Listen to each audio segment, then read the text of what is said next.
Peace be with you all. Lahat ng tao sa mundo. Alam nyo ang si Jesus sa totoong buhay na siya mayroon siyang asawa at mayroon siyang mga anak. Yan ang katotohanan na hindi makapaniwala ang iba dahil si Jesus ay mayroon siyang asawa at anak.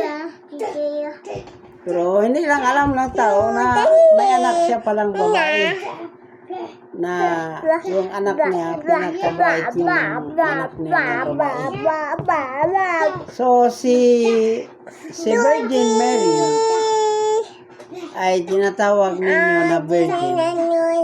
Ano ba ang virgin?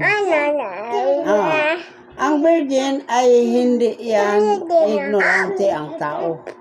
Ang ibig sabihin ng virgin, hindi siya nakagawa ng sexual intercourse. So virgin siya. Si Mary ay mayroon siyang husband. Kahit sa Bible mayroon yung tigulang. Totoo yun. Si Joseph, ang totoo yun.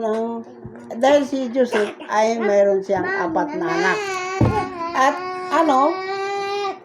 nagbanat siya kang Joseph dahil gusto niya na safety siya at the age of 60 o 15 years old ata yan siya o 16 years old.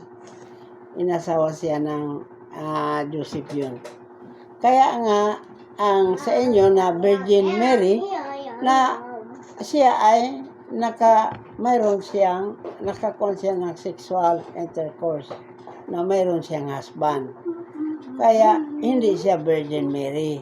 Yan ay ang ibig sabihin sa kanila, ang virgin ay nagkaanak na wala siyang ejaculation sa tao. Pero mayroon siyang husband. Hindi yun na ay husband ka pagkatapos hindi ka nagalaw ng isang lalaki na impossible yan.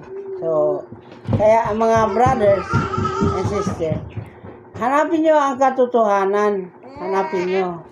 At saka sabi nyo na magbalik si Jesus. Ang totoo, hindi na siya magbalik. Hindi na siya magbalik. Pero may sinabi siya doon sa Biblia. I will pray to the Father that He will give you another comforter. So, ang another comforter, marami silang mga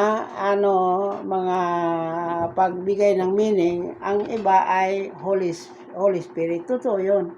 Ang magbalik ang Holy Spirit. Kaya nga, si Simon Peter, o si Simon sa original pangalan niya, ay mayroon spirit na nagpunta sa kanila at binigyan sila ng power ng Allah subhanahu wa ta'ala dahil sa spirit na yun. So, kaya nga, ang spirit ay siya ang comforter ng tao. Pero hindi man alam ng tao kung ano ang reality ng spirit. Yan ang problema. So, mabuti ang makarinig at marinig at mag-research sila sa katotohanan. So, assalamualaikum warahmatullahi wabarakatuh.